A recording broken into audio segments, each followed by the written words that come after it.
Magandang umaga. Ako po si RP Lazaro. Magandang umaga. Ito na naman po ang palikerong tapat, pabayarong banal, Kristiyano Manyakis, ang hindi umindot na walang pahintulot, ang pantas na talipandas, ang komentaristang kupal, ang kaibigan ng lahat, ka Dennis Reyes. Magandang umaga po sa inyo lahat. Magandang umaga. So, nagising tayo sa mga, the usual headlines na alam naman natin last week na magkakaroon ng contingent sent to Myanmar para makatulong. At the same time, pag-aralan ko ano gagawin natin pag yun na nangyari sa atin na sana hindi. Also, walang umupir, walang nagpakita sa hearing ni ate. Meron siyang, ano ba yung sinasabi? Buti si Bato nandun, buti nagpakita. Came out of hiding. Siguro, nasasaktan na. Tawag sa kanya ng tao, Pebbles. Election pa naman ngayon, saka ka magtatago. Ano ba yun? That's the weirdest thing. You should be seen. Kasi election nangangampanya ka pero siguro hirap siya between, ako ba'y magtatago, ako ba'y mangangampanya? Ganun talaga yun. Pagka duwag ka, talagang matatakotin ka. Di ba? Maraming lumalabas na memes comparing Bato to Trillanes, comparing Bato to a lot of people. But alam mo, Bato is a class all his own. Meron ako nakuha chismis tukol dyan na nung wala pang arestuhan, madalas pala mag-travel yan si Bato sa Europe kasi mahilig mag-shopping. Particularly Turkey, basta one of those Eastern European countries. Biniro siya ng isang USEC. Sabi sa kanya, "Sir, huwag kang labas ng labas, baka arestuhin ka." Simula nung biniro siya ng gano'n, hindi na siya labas. Nag-a-apply daw ng Schengen visa. Kaya naman palang Texengen kasi ba't pupuntahan niya yung amo niya. Hindi nga siya sumama sa Hong Kong Tsaka ang daming katangahan ni Bato. Yung ngayon sumulat kay Donald Trump para daw sila ni yung ba yung sila ni Belgica? I guess they're trying to na para ma-sanction yung mga nagpadala kay Digong sa ICC. Hindi naman member ng ICC ang US Hindi, pero i-sanction yung mga Pinoy na nagdala kay Digong sa US because of Trump's executive order. I think that's something to do with desperation. Yeah, it is. Very desperate. Sigaw sila ng sigaw ng wag isuko ang soberanya ng Pilipinas pagka it favors them. Oo. Pero ngayon, tanginang yan, ay sila nagsusuko ng soberanya ng Pilipinas sa US, di ba? Oo, humihingi sila ng pagsuko nila ng soberanya ng Pilipinas sa chick. Binigay nila yung teritoryo, tatapon doon yan, papel lang naman daw yan. Ang problema, alam mo nakakatawa dyan kay Duterte pagdating sa korte, walang shortage ng videos of him saying, patayin ko yan. Wala talagang shortage. There's no shortage of these things. Okay. Pag-usapan natin yan, yung actually hindi na si Duterte ngayon, kung gaano ka-desperate yung iniwan niya. Yung mga, kasi may nag-message sa akin, yung previous episode natin, hindi raw natin na-discuss maigi kung bakit natin nasabi na yung mga nilalabas ng mga DDS ngayon, lahat optics. Okay. I-explain natin bakit, sabi nating optics kasi sinasabi nila pakitang tao kasi yan sabi optics, itsura lang. Para na mabago perception ng tao. Okay. Kasi, di ba, sinasabi nila na ang charge kay Duterte, 30,000 plus murders. Crimes against humanity of murder. Yes. Pero ang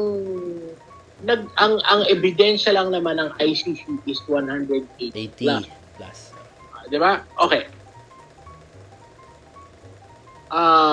It's false equivalency. Unang-una, mali yung logic. Mali yung logic. Mali yung analogy, Hindi, okay. Kasi ang inaano nila is it's murder. 30,000 naman yun. Ang kaso ni Duterte is crimes against humanity. Murder. Okay. Ano ibig sabihin nun? Hindi yung pagpatay ang kaso ni Duterte. Ang kaso ni Duterte is he made it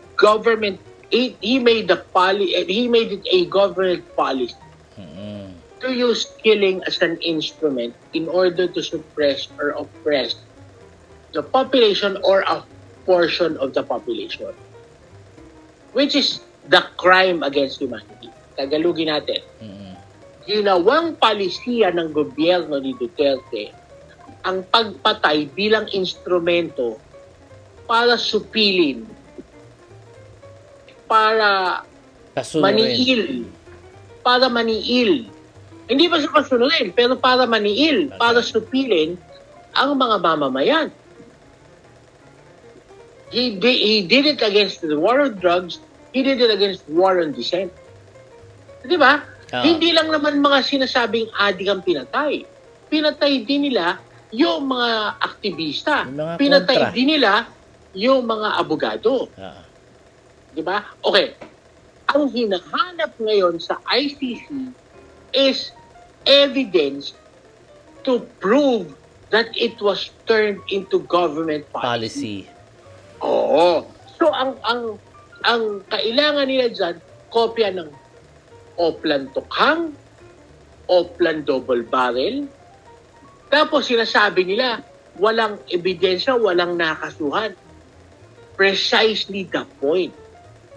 See, ang ebidensya ng ginawa itong government policy is that walang nakasuhan. Oo, walang nakasuhan. Walang reports. Walang ebidensya na ginawa nilang pabrika ng kamatayan ng Pilipinas. Totoo yun. Kasi 'di ba, lumabas sa mga ibang Senate investigations kayo, previous and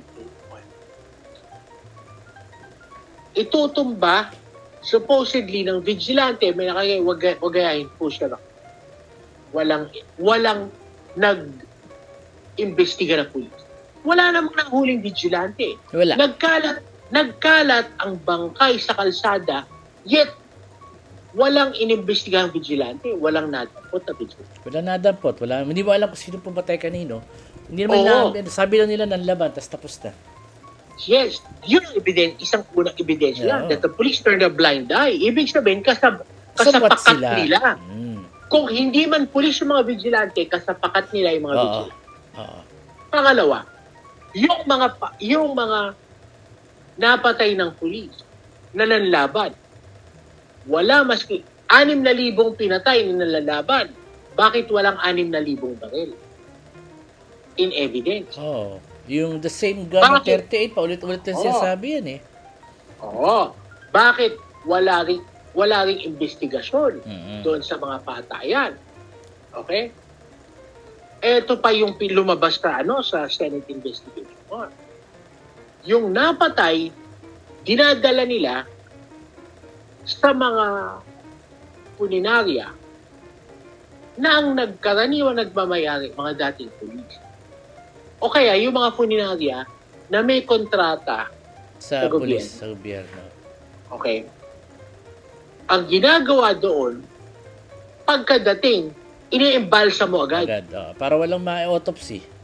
Walang ma-autopsy. Saka puta, kung meron man yan mga pasa-pasa, nawawala yung pasa kasi sinipsip na yung dugo. Wala na, oo. Diba? Tapos, pinapipirma, okay, yung pamilya para i-release yung bangkay ng waiver. Tapos, ang nakalagay sa death certificate, cardiac arrest. Na lumabas yan, nung inimbalsa mo ng Archangel Funeral Parlor, yan, nandyan sa Vicente Cruz, Sampaloc, na ang nagmamayari, isa sa mga nagmamayari, pulis. Okay. Na isa sa mga nagmamayari, alam ko, kapitbahay namin, si Tetay. Taga Sampaloc, yung merong merong mga karo. Okay? Inembalsa mo nila agad si Acho dahil akala nila itinumba ng pulis. Okay? Yung mga pulis may suking puninarya. Bakit? Kasi meron silang komisyon na nakukuha sa bawat bangkay na i-deliver sa puninarya doon sa kinukubla ng puninarya sa gobyerno.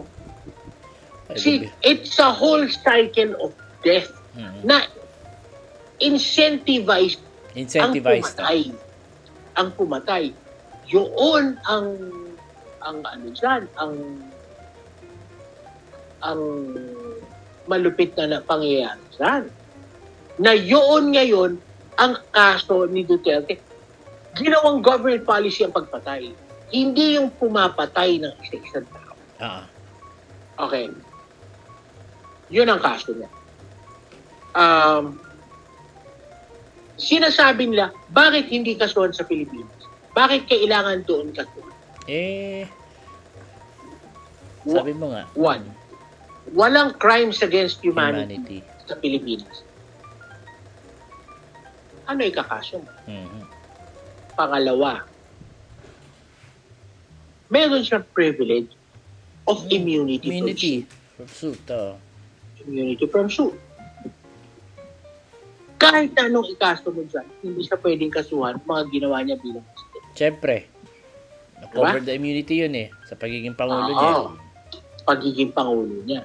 Kawawa ang mga pamilya ng biktima. Ito ang pinakabalit. And very few people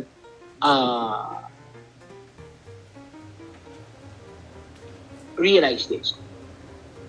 That the president is the architect of government policy. Siyempre, he's the president. He signs these things So, kung ano ang policy na gawin niya, sa panahon na yon, posibleng legal sa Pilipinas.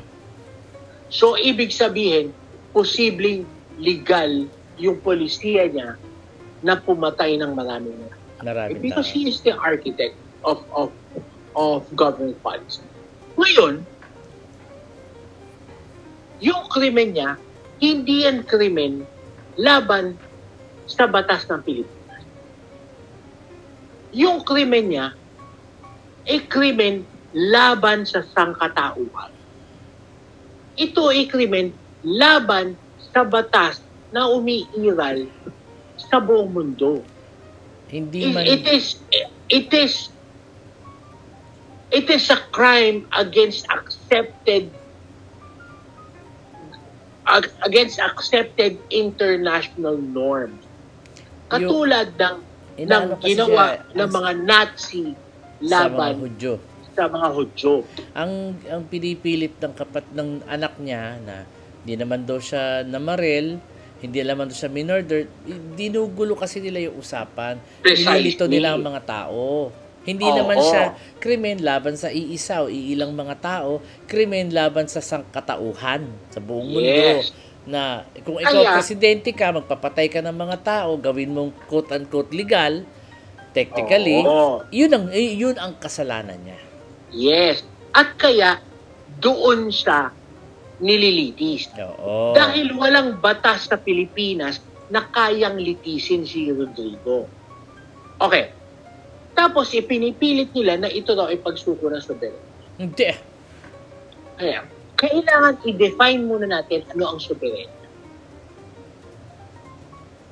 Soberanya is the exercise of political power over a fixed territory, over a government, and over a people.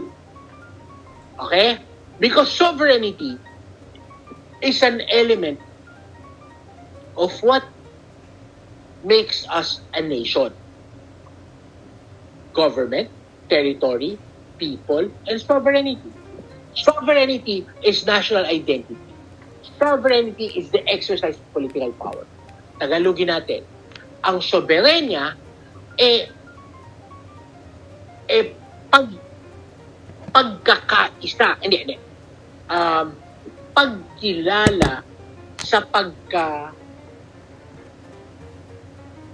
sa identity natin. Kasarinlan. Okay, pagkilala sa kasarinlan natin bilang Pilipino. Yan. Isa. Pangalawa, soberanya ang pagkilala at paggamit ng kapangyarihang politikal. Okay. Bansa mo, teritoryo mo. Sa isang bansa mo, sa teritoryo mo, pamahalaan mo at sa tao. Okay. Yung parang sa Facebook, Maliwanag. your country, your rules. Parang ganun lang yan eh. Maliwanag, hindi ba? Okay. Ano ba ang ICC? Ang ICC ay hindi bansa. Hindi ito nasyon. Hindi ito nag-exercise ng political control. Hindi ito nag-exercise ng political power. Korte ito. Korte na naglilitis sa mga usapin na dinudulog sa kanila. Usaping kriminal na pumapaloob lang na usaping kriminal na napapaloob sa kasalanang labag o krimen labag sa sangkatauhan at labag sa tinatanggap na pagkilala ng buong mundo as bilang krimen. Okay? Wala siyang political control, no nothing. It does not exercise any power hindi siya isang over hindi siya isang bansa lang, ha. Kasi yung mga lumalapit na nagsasabi Dutch government ang nila, hindi. The ICC is not governed by the Dutch government. Hindi po ito also na paghaharian ng isang bansa. Also, it does not exercise any control over a group of people, over a territory, over a government. Lahat ng kaso rito, dahil criminal, it is always personal. Ang laban sa particular na tao. Hindi laban sa bansa. So, taking all that into consideration, sinusurrender ba talaga natin ang sovereignty? Hindi naman yun ang pinag-uusapan. Wala tayo sinusurrender. Sinurrender natin yung tao. Personal. Marami pa tayong isusurrender na mga kasapakat ni Rodrigo. Kaya nga natataranta sila lahat kasi alam nila, yung pinakamaiingay na nagsasalita, yaan yung mga susunod na isusurrender. Lalo na yung mga tago ng tago. Ayan, yan ang mga susunod. Si Pebbles, si Bongo, ayan. Si Skara, yan, ang mga ano, yan. Actually, nakakatawa kasi si Sarah, dalawang beses siyang magkakaproblema. Dalawa kasi nandyan yung problema niya dito pag uwi niya, yung kaso niya sa confidential funds, no? Sabi niya kasi transparency. Alam mo, sa totoo lang, lohika na lang magsasabi na si Sarah sinasabi ang isang bagay pero ginagawa iba. If it benefits her, sasabihin niya kailangan transparency. Pero if it doesn't benefit her, hindi, ganito iba yung mga katwiran niya. Ngayon, yung mga katwiran ni Vice President Sara nagsasalungat. Iba-iba na, hindi na iisang prinsipyo lang, kaya magulo siyang kausap. Siyempre kasi minamanipulan niya yung batas para sa kanya, maging pabor sa kanya. Di naman pwedeng ganoon. Ang batas naman walang pinipili. Lumastay siya ng magkano? 600 million plus? Actually, ang problema ni Sara hindi. Ang talagang problema ni Sara is hindi siya ganun kagaling tutuloy. Yung ba naman iba naman i-threaten mo ang presidente, first lady at speaker, kung di ka ba naman si Raulo She's been to the corridors of power. She should have known better. Yun Ay, ganun talaga. Lumaking spoiled. So, yung bilis ng utak niya hindi ganun kabilis. Hindi nga. She's not that good enough to pull it off. She's not a few steps ahead. She's reactive. Alam mo yun? Yes. Sumusunod ka sa nagre-react ka lang tapos wala kang action ahead to seize control of the situation. Hindi niya alam yun. Simple. Tira ka lang Hindi mo pa nilinis. Oo nga. Diba? Tangina, ano ba yan? Liquidation lang yan. Hindi mo inayos. Pabor naman sa kanya. Pabor naman ng gobyerno sa kanya. Bahagi siya ng administrasyon. Ano ba naman yung doktorin mo na lang, total nandiyan ka na. Simpleng liquidation. Oo. Diba? Tangina, tagal mong hawak yung pera at yung papel. Tangina, hindi mo inayos. Tangina, ang lapit ng opisina mo sa recto. Oh, yun lang ang recto. Hindi ka bumili ng mga peking resibo. Hindi naman Hindi ka magpa-print ng resibo mo. Hindi naman tatawagan yan eh. Oh, di ba? Hindi ka magpa-print ng resibo, hindi ka bumili ng peking resibo. Tangina, hindi kayo nagpunta sa mga Jollibee. Puta, inutusan mo yung baka bata mo. Pumulot kayo ng mga resibo doon, dami doon. Kinapon. Oo. Umikot kayo sa lahat ng mga fast food. Mamulot kayo resibo. Araw-araw, puta. 10 bata mo, umikot sa lahat ng mga fast food. Pag hindi nakaipon niya ng 600 million worth of receipts, ewan ko na lang. Alam mo, sa totoo lang, ako nagtrabaho ko sa isang opisina sa Quezon City dati. Dahil kaibigan namin yung accounting, tinuturuan pa kami. Sabi niya, ito na lang gawin niyo, papirmahin niyo lang, gawa na lang kayo. Iba-ibahin niyo na lang yung pirma mo. Alam mo, kung kami sa level namin, ordinaryong tao, na gagawa at naiisip namin yun, walang yan, Vice President ka, hindi mo kayang gawin yun. Diba? Talk about arrogance. Diba? Hindi ka swapang. Tangina, 3 lang sila nung security niya naghahati ron. Oo. 'Di ba? Kaya tamo puta nung yung mga SDO niya, nung putang ina pinatawag sa kongreso, kanta agad. Oo. Nagturo agad. Hindi ko alam. Basta kinuha sa akin yung pera, pinapirmahan ito tapos binibigay sa akin. Ibig sabihin wala nang tatanggap yun. Oo. Diba? Alam mo, it's not a matter of swapang eh. I think it's a matter of arrogance. To comply. Na nakakampi mo naman, ba't hindi ka pa nag-comply? Diba? Saka puta, yung COA, na-disallow ka, ibig sabihin, hindi mo rin binibigyan. Hindi mo binibigyan. Ito, barya lang yung mga yan eh. Amin ko talagang Hindi, okay. Hindi yung sa binibigay mo. It is not the amount. Hindi marunong makisama. Oo. It is the fact na pagka tumanggap siya, ibig sabihin, puta, kasabwat na sila sa krimen. Forced to good silang pagtakpang ka. Oo. Teka muna, naalala mo yung isang USEC doon na binigyan niya ng sobrang may 50 mil? Tingnan mo sinabi niya. Alam mo, it was a very easy way to get out of that. Tapos, tangina yun lang ang binigay mo. 50 mil. Diba? Insulto pa yun sa tao eh. USEC ako, 50 mil lang. Ano ba yun? Tangina mo. Diba? Hindi man lang isang tangina milyon. Tangina mo, kumukubra ka ng milyon. Oo. Diba? Tangina mo, bibigyan mo ako 50 mil. Tangina mo, turo kita. Oo nga. Diba? Yung 50 hawak na mil, pa yung sobre. Hawak na pa yung sobre, pinaglagyan ng 50. Alam mo na insulto yun, palagay ko. Oh. Yung 50 mil, pang driver lang yun. Oo. Pang ano lang yan, pang secret, pang ano lang yan, pang casual employee lang yan. Pang casual employee yun. Kukingin na mo, Yusek. 50, baka balik niya pa sa mukha mo yan. Ayun ang nangyari, bumalik sa mukha niya. Binalik sa mukha niya. Tangin na niya. Ha? Ganun lang yun eh. And then they spend so much on trolls to change the narrative. Nakaasa sila sa China. Hindi mo malaman kung nag-iisip ng mga to. Hindi diabolical mag-isip. Yun ang I was about to say, that hindi siya diabolical. As an evil person, she's kind of stupid. LGU ang gimmick. Pang LGU. Utak LGU. Utak LGU. Hindi pwede sa Maynila. Oo. Diba? Pero we have to hand it to the father. The father was really diabolical. Yeah. Kaya nga eh. And I mean that as a compliment may diabolical mind ka para maging masama kang tao na hindi ka nabubuking. Matalino ka talaga. Because evil takes a lot of genius also. Hindi ka pa pwedeng mag-pull out of ng ganyan ng ganun-ganun lang. Ang problema kasi ni Duterte, gusto rin kasi niya magyabang eh. I will kill all the drug addicts.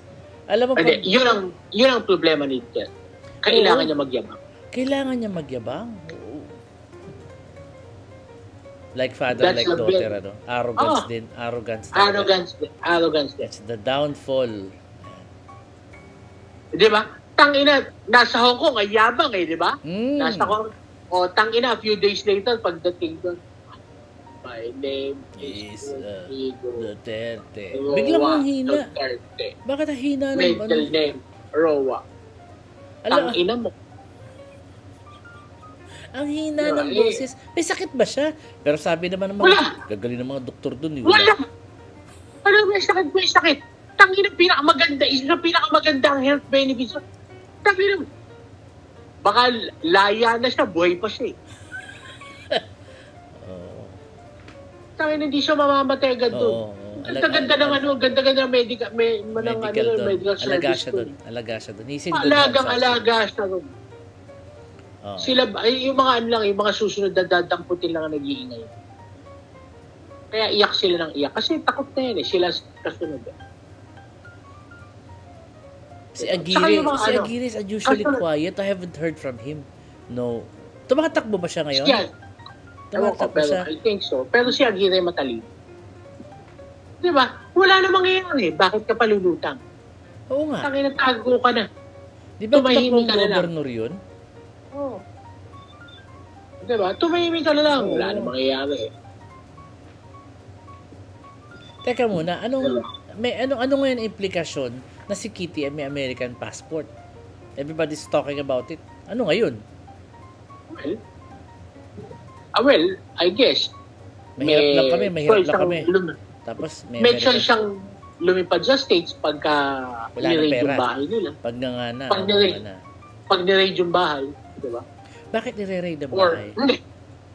Dami na maliwan. Tapos, syempre, kung ang mga bank account sa States nakapangalan kay Kitty, hindi basta-basta mabubuksan.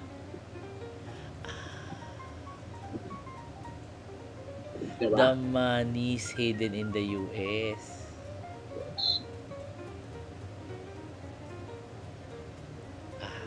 So, safe kay Kitty. Safe kay Kitty. Kaya ang gimmick doon, tangina, huwag yung pakawalan. Damputin nyo agad dito. Ikulong mo.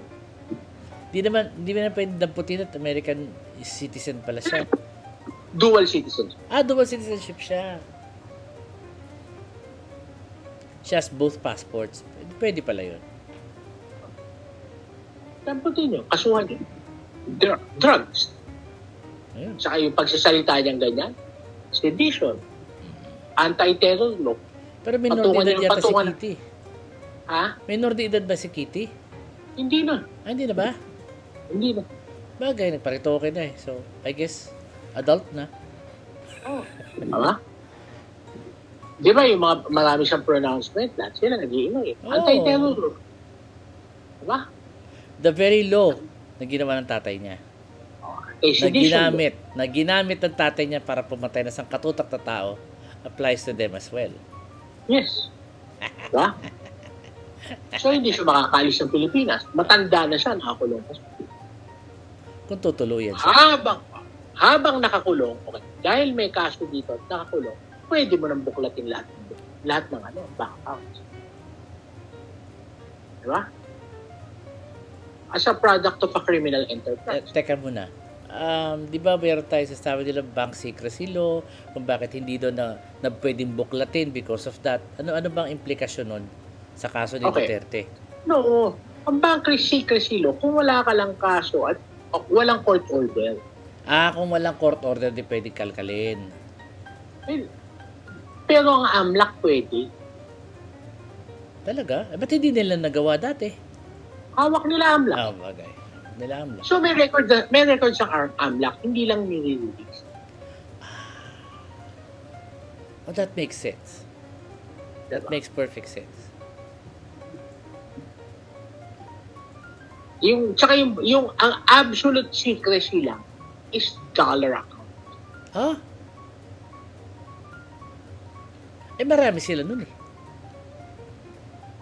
Well, nababiolate na din naman yun. Pero legally, kung may court order, pwedeng kalkalin yun. Yes. There has to be a court order first. So, dapat may magkaso. Kailangan may magkaso. Sino magkakaso ng lahat ng yan? Hindi, ang kailangan mo lang naman is alam mo kung ano yung account number. Paano kung hindi mo alam? Well, sa tingin mo, alam naman nila. May AMLAC eh. Hindi, kung uli mo na, alam mo na kung ano yung account number, pa-freeze mo lang lahat yun. Pag pina-freeze mo lahat yun, tapos Tsaka ka magkaso ng ng garnishment. Nabibigat na kaso ba yan? Hindi, okay. Yung garnishment, ibig sabihin lang is, hinahawakan mo yung... Ayan. Ayan, okay na. Sakto. Ayan. Hinahawakan mo lang yung account. Tapos, saka mo siya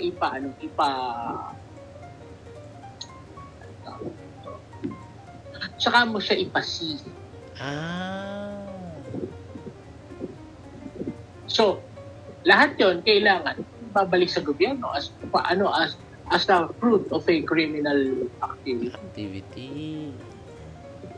Saka mo ipapabalik sa gobyerno. Interesting. So, mukhang may pag-asa. Kung si Trillanes, nalaman niya lang kung account. Oo nga Believe din ako kay Trillanes sa Intel. Sabagay, galing talaga si Trillanes. Intel pala talaga yan siya noon pa. Intelligence pala talaga siya. So,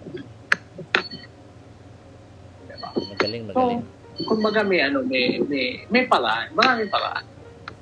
So many ways to skin a cat, sabi nga nila. Well, kailangan na malaman. Andito na ang ating kalahating oras. Matatapos na, no? Ito na ang katapusan ng ating kalahating oras. And yung susunod, may sponsor na kami. we will show it soon. Kukunin ko lang. At marami tayong pag-uusapan pa. Katuloy nitong pinag-usapan natin. To be continued itong usapan na to. At maganda ang ating naging umaga. Ako po si RP Lazaro, nagpapaalam.